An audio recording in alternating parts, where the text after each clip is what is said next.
Welcome to Transmission. Today I'm talking with Simon Dixon. Thanks for joining us today, Simon. Hey, Theo. Thanks for having me. I've been watching many of your shows in the past. Excellent. Yeah, it's great to have you on. So, first of all, I wanted to ask you, what were you doing before you got into Bitcoin? And maybe tell us a little bit about your book, Bank to the Future. Okay, yeah. Well, I got into Bitcoin because before Bitcoin, I was a banking reformer, and before that, I was an investment banker. So I went straight from university into stockbroking, then worked a couple of years as a market maker, a trader on the London Stock Exchange for an investment bank called KBT, and then worked in corporate finance, IPOing companies in the mid-cap sector on the London Stock Exchange. I left there in 2006 to start working on what I believe were some real problems in banking. And I set up a trading company at that time and started doing lots of talks. So if you search my name in YouTube, you'll see lots of old talks where I talked about the problems of banking. And I wrote a couple of drafts of a book called Bank to the Future, which was a semi-fiction but real as well, where we did a time-traveling journey to fix all the problems in banking as I thought they needed to be fixed at the time.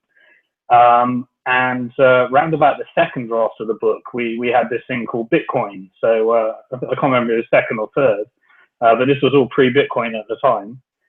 And it actually solved some of the problems that I talked about in the book that are going to have to be addressed at some point, which have been kicked down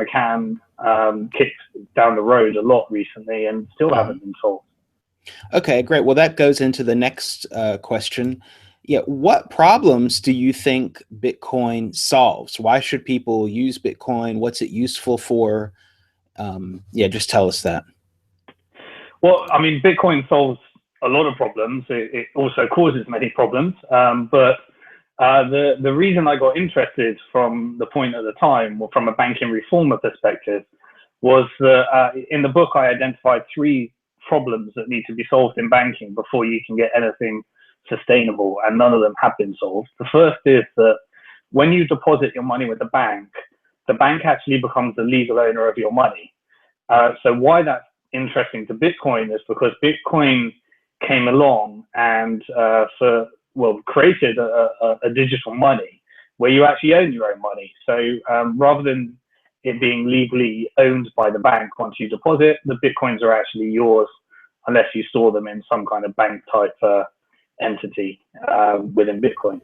Okay. The second problem in banking is that banks actually spend your money and they spend it as you wish.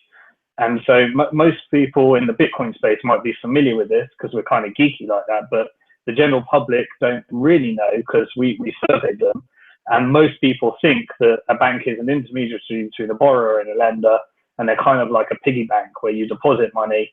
But the reality is that they're spending it, and where they're spending it is actually very harmful to your pension, your portfolio, your investments. And so everything works against each other. And finally, the problem with banking is that the government a long time ago outsourced the ability to create money to the private banking sector. They did that when people issue loans. So when a bank issues a loan, they don't actually have to have the money. They create brand new money into existence, and therefore you have to have debt in order to have an economy. So 97% of a modern economy's money is created that way. And so banks actually invented digital money. Every penny in your online banking is actually a digital money that was created by a private bank that's matched with somebody else's debt. So if you put a positive balance in your online banking, it's because somebody else has a negative balance. And so the monetary policy is completely unsustainable and requires ever increasing levels of government debt, corporate debt, and consumer debt, which is what we've seen over decades and decades in a multi-decade long Ponzi scheme, which seems to be coming to an end. Now, Bitcoin created a sustainable monetary policy, which is, some people criticize for its energy efficiency, but it's a fixed money supply. You know what the money supply is going to be. You know exactly the monetary policy, and it's fixed with code and and it's secured by algorithms. So Okay. it had that monetary policy element to it. And so just to summarize, banks, you own your money, they spend your money, and they create money. With Bitcoin, you own your money, you spend your money peer to peer, and the monetary policy is sustainable and fair. Okay, yeah, definitely. So it is true that as long as you have your keys, then, the bank or a government can't confiscate your money. And that's what, does happen sometimes when banks or countries have some problems, then they might confiscate your money. It might be temporarily for a period of time where you can't access your money. Now, I do want to remind everyone, if your Bitcoins are on an exchange or somewhere, then, well, that is a little bit different, but it's true. Yeah. If you do control your private keys, then yeah, that does solve the problem of ownership. And it also solves the problem of the money not being able to be confiscated. I definitely see that. And the policy is hard coded. So okay, those are good problems that it solves, definitely. Now, I also did watch one of your talks, and you mentioned something called neutral money, that Bitcoin is neutral money. Now, I do like that term, but I was also thinking, isn't all money neutral? I mean, okay, here I got a 2 cents euro, and I mean, the money doesn't care who I give it to. I mean, the banks, okay, they say you can't send it to North Korea. I could send Bitcoin to North Korea, so they can censor me. But I mean, the money itself, isn't money itself neutral, or what? Or do you think that Bitcoin really is a lot different somehow than if I just give someone these 2 cents? So cash is pretty neutral. Apart from the fact that it's not geographically accepted everywhere, so it's dependent upon geography and where you're from. But money deposited at a bank is definitely not neutral. It cares what color you are, what your sexual preference is, what you're doing with the money, how much you want to send, where you want to send it, what you want to do with it. And it's the opposite of neutral. It has a very strong opinion about how much you should be sending, what you should be doing with your money, and what you shouldn't be doing with your money. And while that may not affect everyone, but when you start to move larger sums of money or try to receive larger sums of money, you soon start to realize that you've got to do a lot in order to just have access to your money or move your money. And so Bitcoin being neutral means that it doesn't care what you're spending it on. It doesn't care about your sexual preference, your color, your race, whether you're whatever it is that is attached to traditional money at a bank, which requires you to meet the requirements of either just traditional finance flows, or also, when you're a company, you're also dealing with things like if you're a Bitcoin business and you want access to banking in order to run your business, then you need to actually persuade someone that's got no interest in serving you to actually give you a bank account just so you can have access to funds.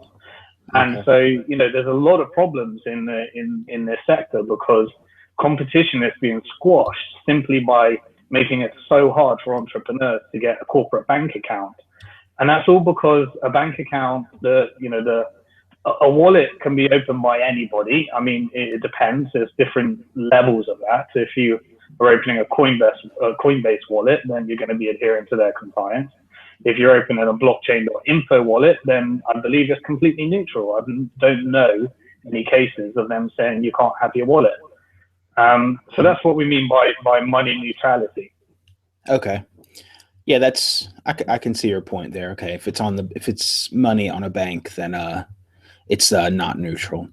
All right, well, going on to another topic, a hot topic of 2015 and 2016, as everyone scatters to pivot and rebrand themselves, and that's the topic blockchain. So, Simon, what is a blockchain? Good question.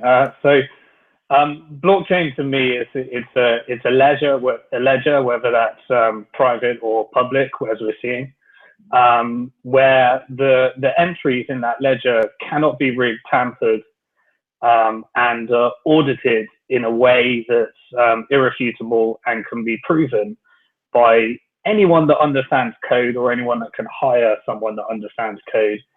And that's my definition of a blockchain from a non-geeky perspective.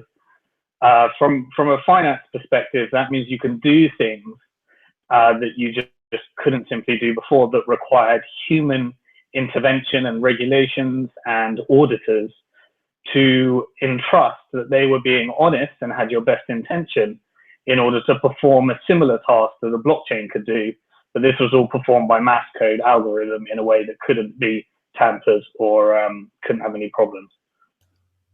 Okay, so it could do some processes that happen in a bank, theoretically, and that links into my other question. So, what do you think of private blockchains? I mean, do you think they have some kind of merit, or is it just a bunch of hype?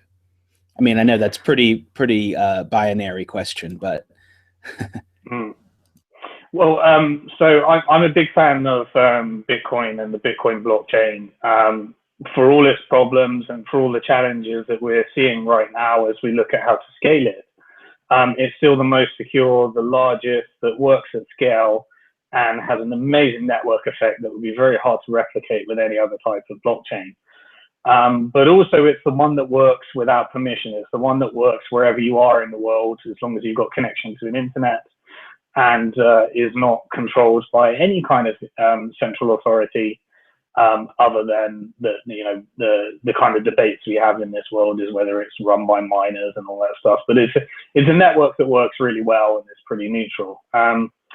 Private blockchains take a lot of the benefits of Bitcoin and strips out a lot of the benefits of Bitcoin as well, to serve different tasks. And those tasks can be solved, whether it's security settlement or some kind of interbank settlement between the largest banks in the world, or even automation of central banking. Blockchains will and can be used for that in the future. They will cut the costs of traditional financial institutions, and we're seeing that being implemented right now. However, that's not something that interests me in the slightest. What I'm really interested in is not how blockchains can be used to come along and allow banks to commit crime cheaper, or cut costs and allow them to actually still run a sustainable Ponzi scheme cheaper, and which it will do. I'm really interested in the disruption and solving some of those problems we talked about at the beginning of the interview, which Bitcoin actually does. So private blockchains, do they have value? Yes, they do. Do I care? No, I don't. I'm really interested in the disruption and what can be done without banks. all right, right on. Okay, I think I pretty much agree with you as far as my interest, but it's a big topic, and I think there's going to need to be a lot of discussion about what a blockchain is and what is it useful for, and let's see if it really does make businesses more efficient or not. It still is to be proven, in my opinion, but let's see. There's definitely people that are going to try to do something with it. All right, well, let's go to your project now, Bank to the Future. And, there people can invest in different projects, and projects can receive funding. So who can invest and who can apply for funding, and why did you make it?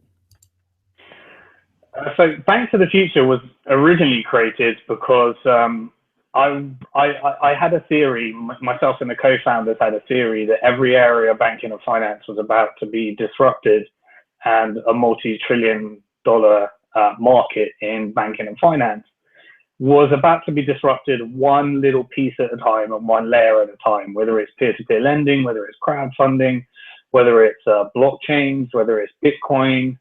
And I just wanted to invest in the disruption and build a very large, I guess, irresponsible, badly diversified portfolio based upon my belief that the future of banking is going to look very different from the past. So we set about over a 3-year period getting permissions from regulators around the world in order to allow people, certain types of investors to invest online. Now, originally we were going for the crowdfunding concept, but it couldn't be done on a global scale because it's got another 10 years until global regulators allow for such a project or such a way of investing to happen. So at the moment, we serve accredited professional investors, and we've got a large community of investors that want to invest in fintech and believe that the future of finance is going to look different, and they want to diversify very widely. They're not sure which companies are going to succeed, which companies are going to fail, which areas are going to disrupt the largest. So they're looking to invest in lots of different stuff in the sector.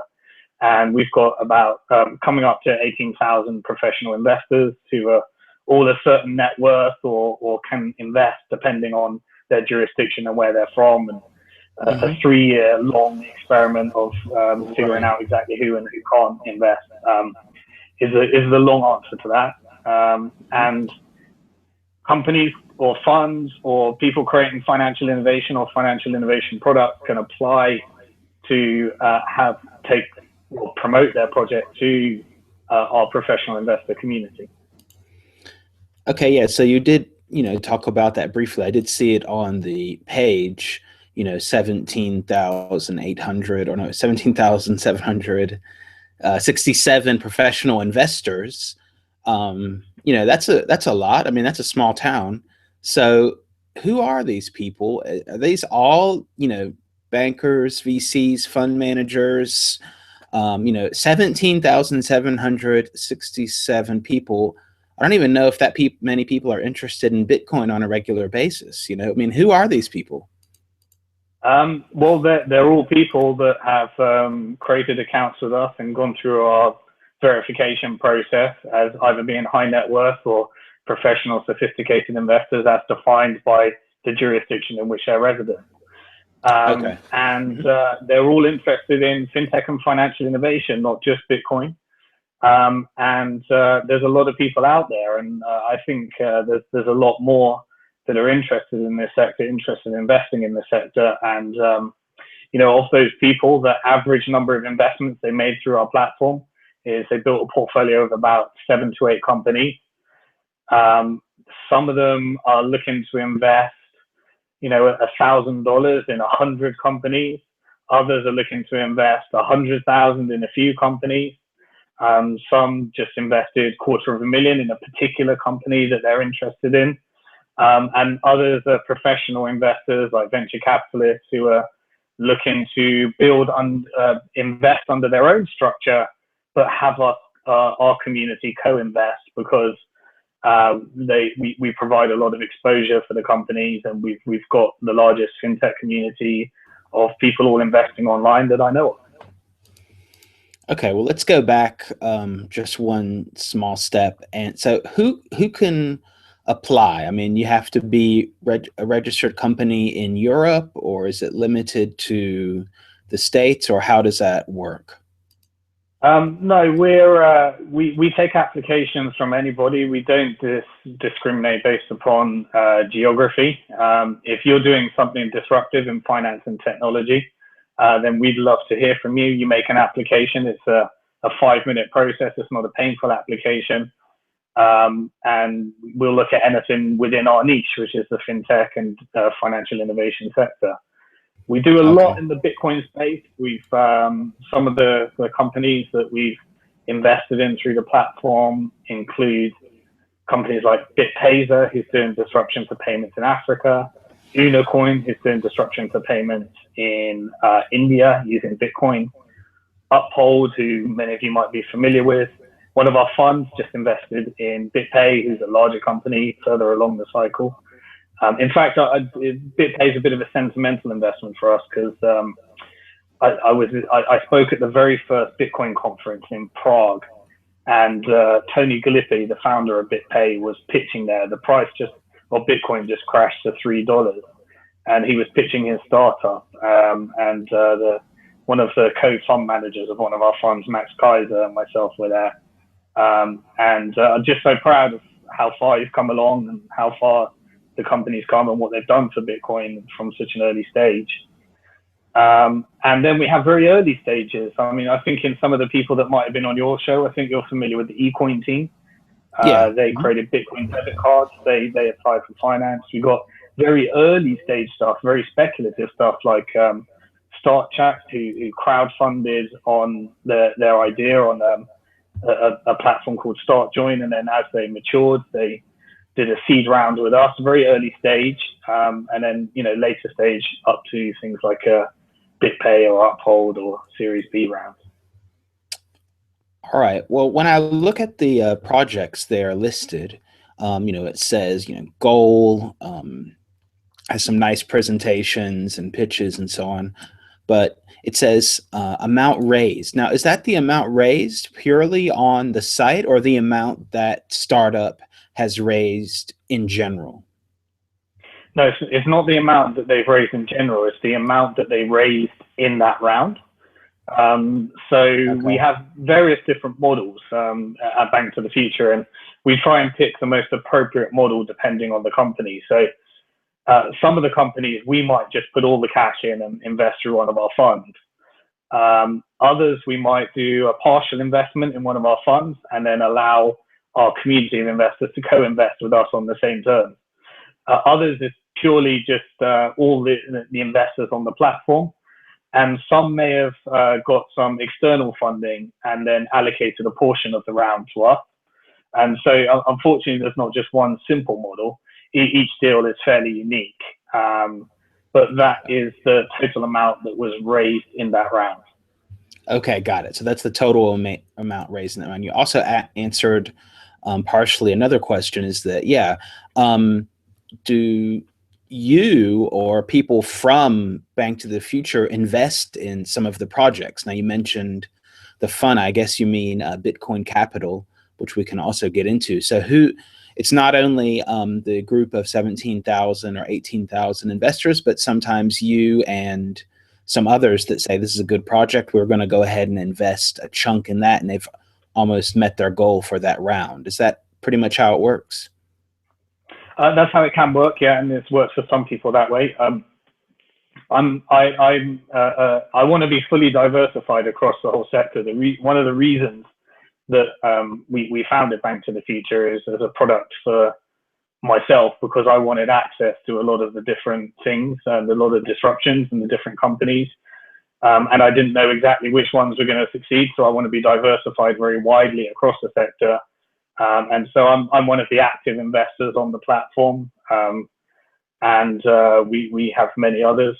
And kind of the way the platform works is you can follow each other, much like Twitter. And if I make an investment, then it will notify all the people that are following me, and so they might follow me. Some people want to follow others.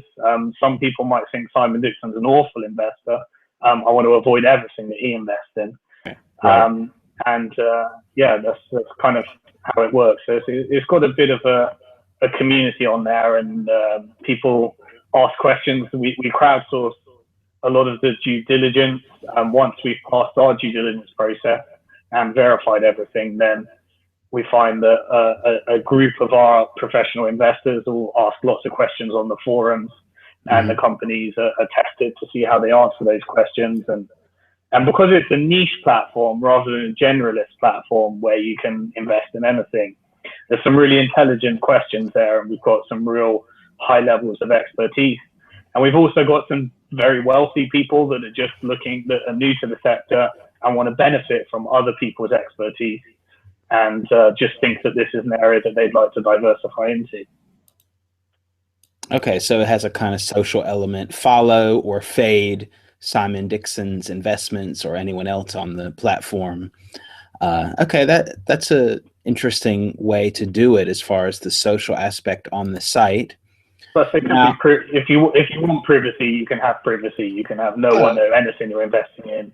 Invest anonymously. But another very important element, which I forgot to mention, is that because a lot of our rounds have lots of investors, the last thing a company needs is 100, 200, 300 investors as direct investors, because it might hinder their growth or chances of raising further funding in the future. So what we do is we pull together all of our investors into one entity, and that entity invests. So that's beneficial for both parties. The investor gets to benefit from our contracts and agreements, and we get to pool our votes together. And we put together a special optimized structure for the investors that gives additional protections to them. And from the company's perspective, they just get one investor on their balance sheet, and then we exercise whether they're voting rights or non-voting rights on a pass-through basis. It's the only real way of doing this when you've got lots of investors in a traditional equity product.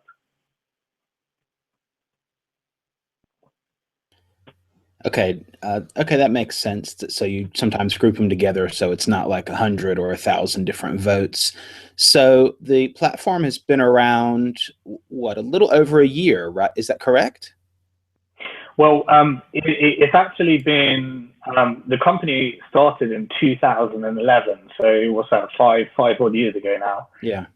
We spent 4 years in regulations, and because during that 4 years, lots of legislation actually changed. And we had a few iterations of the platform where we launched into beta and alpha, but we launched as the fintech platform that looks similar to what it looks like today.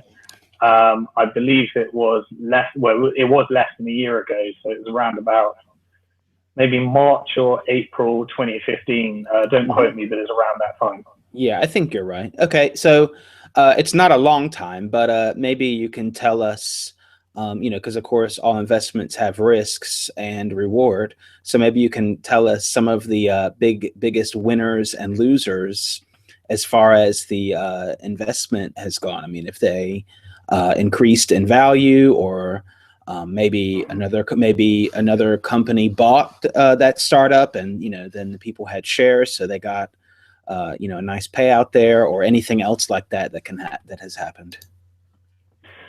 So yeah, I mean the time horizon on investments like this is normally a minimum of 3 years for a company to be acquired or float on the stock market, or by that time probably float on some kind of blockchain IPO, whatever it's going to be in the next year or so. So it's too early to say. We're normally looking at a 3 to 5 to 7 year time frame for these companies to create and be very big and float on the stock market. However, saying that, we've done a lot of stuff in order to try and actually change the odds for investors of investing in an early stage company. By that, I mean, some of the innovative stuff we've done is we created a fund which invests, a fund called Bitcoin Capital, which is managed by myself and Max Kaiser, who's an investor, entrepreneur, and journalist in the sector. And what we did is we put 1/3 of the funds in mining, and that means that we're generating Bitcoins every single day. And we use those to pay investors every single day. So what we're trying to do with this is we're building a portfolio where you can receive some short-term returns by receiving coins every day. And that kind of pulls back some of your capital as you're waiting for the longer-term investments like equity to mature. And that's proved pretty popular with investors. And we also do some things where you can actually speculate a bit on those dividends. So while we're mining Bitcoin, you could actually, for example, maybe you've heard about 300% growth and approaching $1 billion market cap in Ether, and you want to get involved in that. So you can automatically receive your Bitcoin's dividends in Ether. And so we're paying like real-time dividends every day, which I believe is the first fund, traditional fund, or it's not quite a fund really, because it's structured as a company. But these things are innovation, and they're structured very differently. Mm-hmm.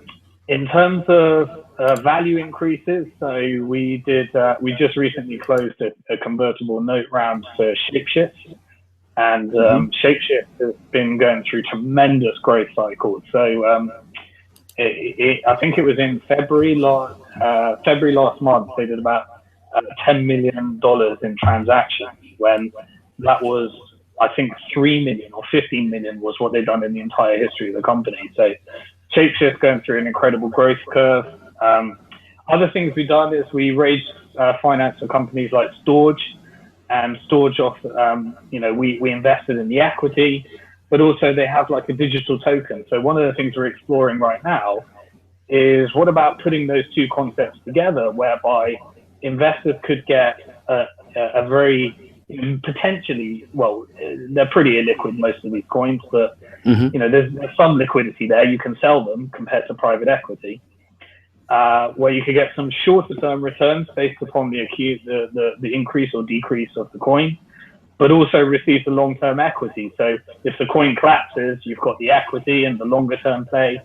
If the coin does well, then you've got a shorter term profit locked in that might pay for your longer term investment if it all goes to plan. So now that we've got these different concepts and we have the ability to do traditional products as well, we're doing a lot of innovation in this space, and we're looking to see how we can change the odds of investing in an early stage company through using some of these tokens and various other things. Okay, well, storage did go up quite a bit the last few days. You might want to check that out. Yeah, we did that one. We took our fee in Storage X coin, so we were happy. We're keeping those and we're holding those. Okay, yeah. So, what's the fee structure if I invest in Bitcoin Capital? What kind of fees do I have to pay? And maybe that compared to what I would have to pay in fees if I bought into a traditional fund. So a couple of things. Firstly, the fees on Bank for the Future in general. We operate off a 555 model, which means that the business pays 5% of their funds raised. The investors pay 5% of any dividends paid in the future or any exit in the future. So that's our business model. In terms of Bitcoin Capital, that's a different product, which is a fund. Really, it's definitely not the cheapest way of investing in the sector. If you want to invest directly, that's going to be cheaper by going through one of the listed companies on Banks of the Future. But for those that want to so the way that we structured it is it's a company where the fund managers own 50% of the company and investors own the other 50%. All of the dividends are paid out every single day. So 1/3 of the money is invested in mining, and that's used to pay the investors their dividends every single day. There's already some assets in the company because we've got our mining fields in Iceland. And so it's kind of structured as a company where we're selling 50% of them for each block. And we've done 3 blocks: Bitcoin Capital 1, Bitcoin Capital 2, and Bitcoin Capital 3. Okay, so you mentioned that you have mining in Iceland. So are you using I guess that you guys didn't set it up yourself and that you're, using a third party to mine for you in Iceland. Is that right? Well, we were very involved in the process, but we're not in Iceland. We have a team out there where we're using, companies that are doing this on a daily basis, and we have our own dedicated mining rigs, which they manage for us, and we have a service level agreement with them. Okay, that's good. So yeah, I just wanted to. So, I mean, it sounds interesting, but there are a lot of shady players in this field, and the daily payouts might remind people of shady cloud mining offerings and things like that promise daily payouts and then go away. So, how could you reassure people that it's not like that? Well, firstly, it is a form of cloud mining, and there are legitimate cloud miners out there. There are others which are really bad cloud miners, and we've had some lots of scandals and various other things in the past where they're not actually mining; they're operating Ponzi schemes. We try to use the blockchain as much as we can in order to put some transparency out there with our investors. We got better with that over time as we've learned more about what types of information and what we can audit on the blockchain and what's still done by a traditional player. But I should say that our company is actually registered with the Cayman Islands Monetary Authority, who are pretty strict with their regulations, and we're actually registered with them, so we have to adhere to all of the traditional funds and traditional venture capital funds regulations which some of these cloud miners have never really had to adhere to. So we've got a lot to lose. But yeah, we're simply mining. I think if anyone goes on our platform before they invest, we actually warn them of all the risks. We get them to do a questionnaire where they prove that they understand the risks. And we don't want investors that don't know the risks of what they're investing in. Mining is a risky proposition. These things can move. The difficulty rate can move really fast. Ether's producing a great mining opportunity at the moment, but that can move really fast as well. If people look on our platform, I think we're very transparent about making sure investors are aware of the risks and what they're in for, really. Okay, well, what's the difference between Bitcoin Capital 1, 2, and 3, and what has their performance been like? So Bitcoin Capital 1, 2, and 3 are identical in the actual strategy of investing, and that is that 1/3 of the funds are invested in mining in order to pay dividends to investors, and the rest is either invested in private equity and to a very small extent tokens. We mainly focus on venture capital, so we're looking to invest in the companies, and it's a hands-off strategy for those that don't want to invest in direct or just can't get access to these rounds. We get invited to the funding round, so we got some opportunities that others couldn't invest in. It's all venture capital. So while some of the company, the rules are though that we will never invest in the same company across the different portfolios. So for example, Bitcoin Capital 1 invested in Uphold, BitPayzer, UnoCoin, Factum, and I forget, there's some others there. So many people in Bitcoin Capital 3 wanted us to invest in Shapeshift, but the rules are that we won't invest in the same company across the different portfolios. So they all own their own assets. They all own their own portfolios. And we tend to stick to a fast, aggressive strategy of raise $1 million, invest $1 million, then open the next one. And that's what we've been doing so far, really. Okay, so each one has $1 million invested, and you're allocating risk to each one slightly differently, at least with the equity. Each one has mining, but each one has different equities. So you're not, if one goes down, then they're not all going to have a loss. Okay, I get you on that. Okay, well, do you have any final words? I think we're coming to an end. I think that we really, you did answer a lot of good questions about Bank to the Future and how it works with the investment. Do you have any final words? The final words that I leave everyone with, and the reason that I'm invested in this sector is that it comes back to the mission, which is that we've got some major problems in traditional finance. 2016, I believe, will be a year that a lot of the traditional markets, as we've already seen, are going through several implosions. I'm here in Hong Kong, and in China, they're having some struggles, and all the markets around the world. So I believe that this is a really important year for those in the Bitcoin community and the blockchain community and various other areas of fintech to be building very aggressively. It's going to be challenging raising finance. It's always been challenging raising finance. But I'd like all those entrepreneurs out there to persist, because I believe that the world is going to need your solutions very shortly. It's kind of the silver lining of this whole, of everything that's happening right now, is that we got Bitcoin, and we got all technology, and we got all these innovations, which are actually going to become more and more important in the future. So keep building and make a difference. Okay, thanks. So I want to thank everyone for watching. Make sure to subscribe to this channel, World Crypto Network. Give us a thumbs up. Also put your comments below, and we'll get back to you to continue the discussion. You can follow me at @TheOG_, as you see right there on the screen. Simon, what's your Twitter? At Simon Dixon Twit. Okay, great. And I'll put that in the description so you can check out Simon's Twitter, check out Bank to the Future. Thanks for watching and see you next time.